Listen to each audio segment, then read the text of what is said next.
universe we observe has precisely the properties we should expect if there is, at the bottom, no design, no purpose, nothing but blind, pitiless indifference.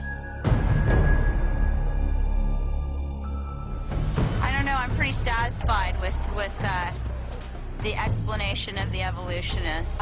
Yes, I do believe we are descended from animals.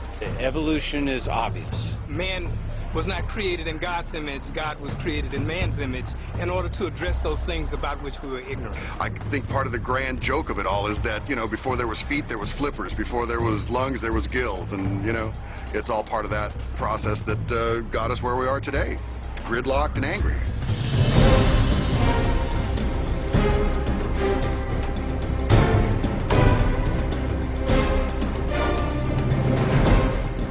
I sometimes wonder why anybody talks about anything else, because this is the most interesting topic there is. Where did we come from? How did we get here? What brought us into existence? What is our relationship to reality as a whole?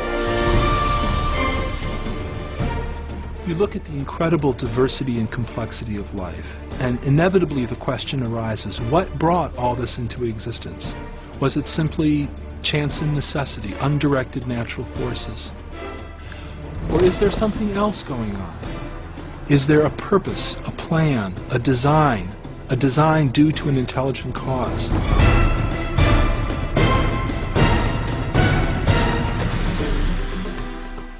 It's really interesting to notice that the more we know about life and the more we know about biology, the more problems Darwinism has and the more design becomes apparent. We have not the slightest chance of a chemical evolutionary origin for even the simplest of cells. The discovery of the information-bearing properties of DNA and RNA is a fundamental challenge to all materialistic theories of the origin of life. Neo-Darwinism and its associated theories of chemical evolution and the like will not be able to survive the biology of the information age, the biology of the 21st century. When I look at the evidence objectively, without ruling out the possibility of design, design just leaps up as the most likely explanation. And that's why I believe that it's true. We can't explain these systems by natural law.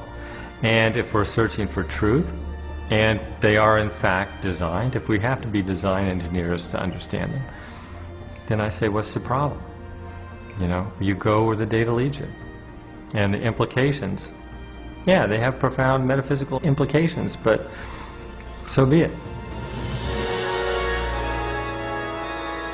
For several centuries, we've been told that the universe does not have us in mind. That is, that we exist in a small speck of dust in a very large universe, and that the universe was not designed for beings like us. Our argument suggests something completely different. It suggests that the universe was intended, that the universe exists for a purpose. The laws of physics are balanced on a razor's edge for life to occur. What you have is a universe that is not only finely tuned for life to occur, but also has a beautiful, elegant mathematical structure, and a structure such that we can discover that structure. There's something about the universe that can't be simply explained just by the impersonal forces of nature and atoms colliding with atoms. And so you have to reach for something beyond the universe to try to account for it.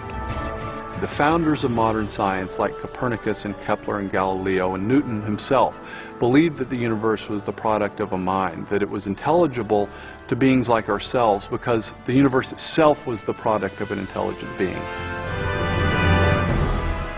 I was trained in journalism and law to respond to truth. I had to take a step of faith in the same direction that evidence is flowing. You don't have to commit intellectual suicide to come to the conclusion that there is an intelligent designer.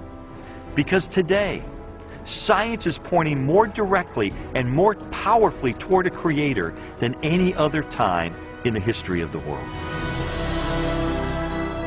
Now you can unlock the mysteries of life and the universe with 3 award-winning DVDs.